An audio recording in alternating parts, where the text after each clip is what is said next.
ఈ నెల 21వ తారీఖు నాడు ముఖ్యమంత్రి గారు కొన్ని నిర్ణయాలు ప్రకటించారు. వాటన్నిటికి కూడా ఈరోజు టీటీడీ ఆమోదం తెలిపింది. అందులో ముంతాజ్ హోటల్ అయితే ఉంది. అదేవిధంగా హోటల్ నిర్మాణం కోసం ముందుకొచ్చిన ఓబ్రాయ్ హోటల్, దీనికి టీటీడీ భూమిని కేటాయించి వారికి ఎటువంటి ఇబ్బంది కలగకుండా చేయాలని చెప్పేసి ముఖ్యమంత్రి గారు ఆదేశించారు. అదేవిధంగా అక్కడ ఉన్నటువంటి 35.25 ఎకరాలు టీటీడీ తీసుకుంటుంది.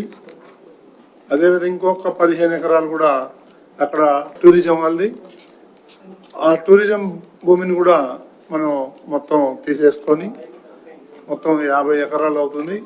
ఆ 50 ఎకరాలకు బదులుగా టీటీడీ స్థలం వాళ్ళకు ఇచ్చి మనం ఈ స్థలాన్ని తీసుకోవాలని.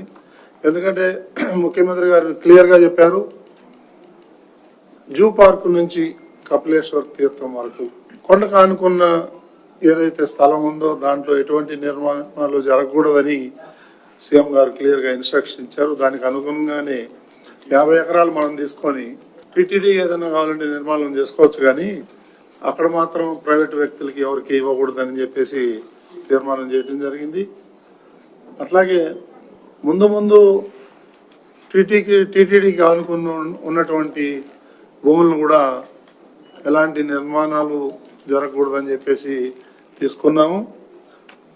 శ్రీవారికి మన దేశంలోనే కాకుండా ఇతర దేశాల్లో కూడా ఆలయ నిర్మాణాలు చేపట్టాలని, దానికి ఒక కొత్త ట్రస్ట్ ఒకటి ఏర్పాటు చేసి ఈ శ్రీవాణి ఫండ్స్ని కూడా అక్కడికి ట్రాన్స్ఫర్ చేసి భక్తుల నుంచి కూడా కొంచెం విరాళాలు తీసుకొని దాన్ని ఒక ట్రస్ట్గా ఏర్పాటు చేసి ఈ కొన్ని ఊర్లలో ఏదైతే టెంపుల్స్ ఉన్నాయో సగంలో ఆగిపోయి ఉన్నాయి, ఇంకా కొత్త టెంపుల్స్ కావాలని చాలామంది ప్రపోజల్స్ ఇచ్చారు.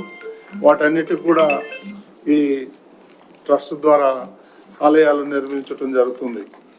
ప్రజలు సొంత ఆస్తి కంటే తిరుమలని కాపాడాలని, ఆస్తులను కాపాడాలని, వెంకటేశ్వర స్వామికి చాలా ఆస్తులు ఉన్నాయి, అవన్నీ అన్యాకృతం కాకుండా దానికి ఒక కమిటీ లాగా ఏర్పాటు చేసి వాళ్ళని పర్యటించి అది స్వామివారికి చెందేటట్టుగా చర్యలు తీసుకోవాలని చెప్పి కూడా నిర్ణయం జరిగింది. అవన్నీ కూడా సద్వినియోగం తీసుకొని రావాలని చెప్పి ముఖ్యమంత్రి గారు ఆదేశించారు. అదేవిధంగా ఈ భూముల గురించి న్యాయస్థానాల్లో చాలా కేసులు ఉన్నాయి. ఆ న్యాయస్థానాల్లో పెండింగ్లో ఉన్న కేసులు కూడా త్వరితగతిన అవన్నీ సాల్వ్ చేసి ఆ భూములన్నీ కూడా మనం హ్యాండ్ ఓవర్ చేసుకోవాలని చెప్పేసి వారు కోరారు. శ్రీవారి పవిత్రమైనటువంటి భూమిలో ఒక అంగుళం కూడా అన్యాకృతం కాకూడదు అని చెప్పేసి నిర్ణయం తీసుకోవడం జరిగింది. టీటీడీలో నిధులు ఎవరైతే నిర్వర్తిస్తున్నారో వాళ్ళందరూ హిందువులై ఉండాలి. అందులో మనం మొట్టమొదటి బోర్డులోనే నిర్ణయం తీసుకున్నాం. దానికి ప్రభుత్వం కూడా ఆమోదం తెలిపింది. ఈరోజు బోర్డులో కూడా మేము పెట్టి మరొకసారి దాన్ని తీర్మానం చేయడం జరిగింది. అదేవిధంగా అన్ని రాష్ట్ర రాజధానుల్లో వెంకటేశ్వర స్వామి ఆలయం నిర్మించాలని నేను టీటీడీ ద్వారా అన్ని రాష్ట్ర ముఖ్యమంత్రులకి నేను ఉత్తరం రాయడం జరిగింది. కొంతమంది రియాక్ట్ అయ్యారు, ఇంకా కొంతమంది రియాక్ట్ కావాల్సి ఉంది. ముఖ్యమంత్రి గారు అన్నారు, ఎవరైతే రియాక్ట్ కాలేదో వాళ్ళ ఇది లిస్ట్ ఇస్తే నేను కూడా ఉత్తరం రాసి వాళ్ళతో నేను మాట్లాడుతా అన్నారు. ఇది 1.5 ఇయర్లో ఒక కొలిక్కి తీసుకొచ్చి కొన్ని ఆలయాలను నిర్మించాలని చెప్పేసి ఈ ప్రభుత్వం గట్టిగా ఉంది. అట్లాగే ఈ కమిటీ కూడా దానికి బోర్డు కూడా కట్టుబడి ఉంది. ఇకపోతే రాష్ట్రంలో చిన్న పట్టణాలు, గ్రామాలు, దళిత వాడల్లో ఆర్థిక స్తోమతం లేక నిర్మాణాలు కొన్ని ఆగిపోయినాయి.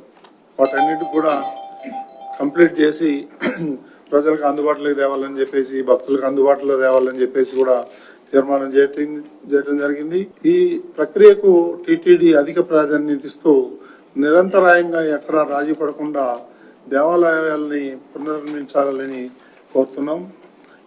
ఇదే విధంగా ఇటీవల అమరావతిలో శ్రీవారి కళ్యాణం చాలా అద్భుతంగా టిటిడి అధికారులు అయితే ఏమైంది, బోర్డు సభ్యులు అయితే మిగిలిన వాళ్ళందరూ కూడా అక్కడ ఉన్నటువంటి రైతులు కానీ ఎవరైనా కానీ అందరూ సహకరించారు. చాలా బ్రహ్మాండంగా నిర్వర్తించాం. దానికి ముఖ్యమంత్రి గారు అభినందనలు తెలిపారు. అది కూడా మనం బోర్డులో ఇవాళ తీర్మానం జరిగింది. ఆయనకి ధన్యవాదాలు చెప్తూ ఈ సందర్భంగా రాష్ట్ర ముఖ్యమంత్రి వర్యులు నారా చంద్రబాబు నాయుడు గారికి బోర్డు ధన్యవాదాలు తెలియజేయడం జరిగింది. అదేవిధంగా ఇంకొన్ని నిర్ణయాలు అయితే మేము తీసుకున్నాం. కొన్ని శ్రీనివాస సేవా సమితి అనేది వాళ్ళు ఒక సప్లయర్ ఉన్నాడు. ఈ కొన్ని ప్రొవిజన్స్ ఆయన సప్లై చేస్తాడు. ఆర్గానిక్ అని చెప్పేసి సప్లై చేస్తామని చెప్పేసి నాసిరకం చేస్తా ఉంటే మన అధికారులు పట్టుకొని మన బ్లాక్ లిస్ట్ లో పెట్టడం జరిగింది. వారికి 25,500 సుమారు టికెట్ కూపన్స్ ఇచ్చారు ఈ దర్శనాలు. సో అవి కూడా మనం బోర్డులో నిర్ణయం తీసుకొని రద్దు చేయడం జరిగింది. ఇకపోతే ఈ పోర్టులో పనిచేసినటువంటి ఎవరైతే వర్కర్స్ ఉన్నారో వాళ్ళకి చాలా ఇబ్బందులు ఉన్నాయి. ఆరోగ్యపరంగా కూడా చాలా ఇబ్బందులు ఉన్నాయి. వాళ్ళకి 43,000 రూపాయలు జీతం ఇస్తే అందులో 4,800 జిఎస్టీ కట్ చేస్తున్నారు. వాళ్ళు ఒక రిప్రజెంటేషన్ ఇచ్చారు, మాకు అది కట్ కాకుండా చూడండి అని చెప్పి అది కూడా బోర్డులో పెట్టేసి వాళ్ళకి నష్టం కలగకుండా 43,000 చేతికి వచ్చేటట్టుగా చేయాలని చెప్పేసి బోర్డులో నిర్ణయం తీసుకున్నాం. అదేవిధంగా కొన్ని కొత్త టెంపుల్స్ నిర్మించాలని చెప్పేసి అనుకున్నాం. అదేవిధంగా అది తిరుపతిలో గంగమ్మ టెంపుల్, తలకోన, బుగ్గ కర్నూలు డిస్టిక్, అదేవిధంగా ఉపమాక టెంపుల్ అనకాపల్లి, సికింద్రాబాద్లో ఒక చిన్న శ్రీగిరి టెంపుల్, అదేవిధంగా ధర్మవరంలో ఒక చిన్న టెంపుల్ ఉంది దాన్ని అదేవిధంగా కొడంగల్లో ఒక పెద్ద టెంపుల్ వస్తుంది. అది తిరుపతి తిరుమల దేవస్థానంకి అక్కడ కొన్ని మూలాలు ఉన్నాయని చెప్పేసి హిస్టరీ చెప్తుంది. సో దాన్ని కూడా మనం అక్కడ కూడా ఒక నిర్మాణం చేయాలని చెప్పేసి తీసుకున్నాం. అదేవిధంగా కరీంనగర్, ఇవన్నీ కూడా టెంపుల్స్ ఫస్ట్ ఫేజ్ లో చేయటం జరుగుతుంది. ఇంకా చాలా ప్రపోజల్స్ వచ్చినాయి, అవన్నీ కూడా టిటిడి తీసుకొని బాధ్యత తీసుకొని అవన్నీ కూడా జరగటం జరుగుతుంది. అట్లాగే సైన్స్ సిటీకి 20 acres ల్యాండ్ టిటిడి ఇవ్వటం జరిగింది. వాళ్ళు ఇంతవరకు ఎలాంటి నిర్మాణాలు కానీ ఏం కానీ యాక్టివిటీస్ లేవు. సో దానికి మళ్ళీ మనం టిటిడి వెనక్కి తీసుకోవాలని చెప్పేసి బోర్డు నిర్ణయం తీసుకుంది. అదేవిధంగా 181 మంది ఎవరైతే కాంట్రాక్ట్ లెక్చరర్స్ ఉన్నారో వాళ్ళు ఒక రిప్రజెంటేషన్ ఇచ్చినారు. మేము 20 ఏళ్ళ నుంచి పనిచేస్తున్నాం, మాకు రిటైర్మెంట్ కూడా దగ్గర వచ్చేస్తుంది, మాకు ఎలాంటి బెనిఫిట్స్ లేవు, మాకు సిమ్స్లో అడ్మిషన్ లేదు, ఐడి లేదు, ఏం లేదు అని అన్నారు. సో దాన్ని మేము బోర్డు దృష్టికి తీసుకొచ్చాము. వాళ్ళు కూడా దానికి ఒక కమిటీ వేసి దాన్ని ఎలా చేయాలి ఏంటి వాళ్ళ ప్రాబ్లమ్స్ కూడా సాల్వ్ చేయాలని చెప్పేసి నిర్ణయం తీసుకున్నాం.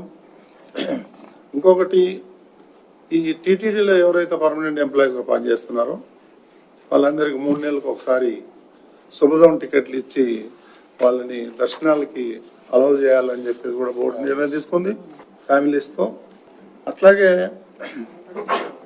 రెవెన్యూ శాఖ మరియు విజిలెన్స్ టాస్క్ ఫోర్స్ ఏర్పాటు చేసి తిరుమలలో లైసెన్స్ లేని షాప్స్ మరి హాకర్స్ ఎవరైతే ఉన్నారో వాళ్ళందరినీ ఖాళీ చేయించాలి, ఐడెంటిఫై చేసి. చాలా న్యూసెన్స్గా ఉంది అక్కడ, రోజు కొన్ని తట్టలు కొత్తగా వెలుస్తున్నాయి, వాటన్నిటి కూడా మనం స్ట్రీమ్ లైన్ చేయాలని చెప్పేసి తీసుకున్నాం. అదేవిధంగా వికలాంగులు వృద్ధులు ఎవరైతే ఉన్నారో అది ఆన్లైన్లో బుకింగ్ చేసుకోమంటున్నారు. చాలామంది వాళ్ళకి ఆన్లైన్లో బుక్ చేసుకోవడం చేతగాక చాలామంది రాలేకపోతున్నారు. వాళ్ళకి కూడా ఆఫ్లైన్లో కూడా అలౌ చేస్తే బాగుంటుంది అనేది ఒక ఆలోచన, ఒక రిప్రజెంటేషన్ వచ్చింది. దాన్ని కూడా అధికారులు దృష్టి తీసి దాన్ని కూడా ప్రాబ్లమ్ సాల్వ్ చేద్దాం అనుకుంటున్నాం. అట్లాగే టీటీడీ ఉద్యోగులకి గతంలోనే మనం బోర్డులో నిర్ణయం తీసుకోలేదు, కానీ బోర్డు దృష్టికి వచ్చింది వాళ్ళకి నేమ్ బ్యాడ్జ్ ఇవ్వాలి అనేది. ఇప్పుడు ఈరోజు కూడా డిస్కషన్ జరిగింది. దాన్ని అధ్యయనం చేసి ఎవరైతే టెంపుల్ పరిధిలో ఉంటారో, ఎక్కడైతే ఈ పిలిగ్రిమ్స్ ఎవరైతే భక్తులు వస్తారో వాళ్ళని హ్యాండిల్ చేసే వాళ్ళకి కంపల్సరిగా ఐడెంటిటీ బ్యాడ్జ్ పెట్టమని చెప్పేసి అధికారులను కోరాను. అదేవిధంగా బ్రేక్ దర్శనం ఏదైతే ఉందో దాన్ని ముందులో ఏఏడి ఉండేది 5:30-6 గంటలకి, ఈరోజు కూడా 5:30కి పెట్టారు. దాన్ని ట్రయల్ రన్లో మళ్ళీ ఓపెన్ చేయండి 10 గంటలకు అంతే అంటే కుదరట్లేదు, చాలా మంది కంప్లైంట్ చేస్తున్నారని మా దృష్టికి వచ్చింది. దాన్ని కూడా అధికారుల దృష్టి తీసుకొస్తే వాళ్ళు కూడా అధ్యయనం చేసి త్వరలోనే అది కూడా పరిష్కారం చేస్తాం.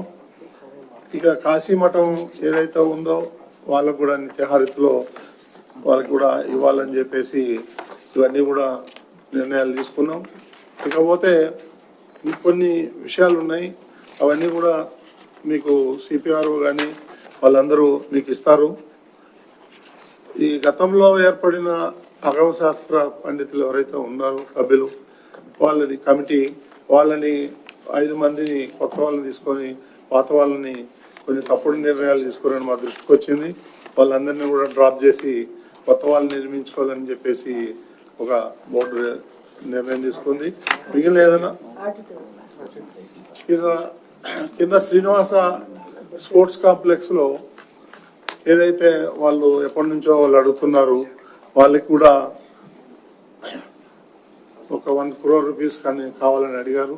అది కూడా ఈరోజు శాంక్షన్ చేయటం జరిగింది. ఇకపోతే 5,258.68 కోట్లతో టీటీడీ 25-26 బడ్జెట్ ఈరోజు బోర్డు ఆమోదం తెలిపింది. 5,258.68 కోట్లతో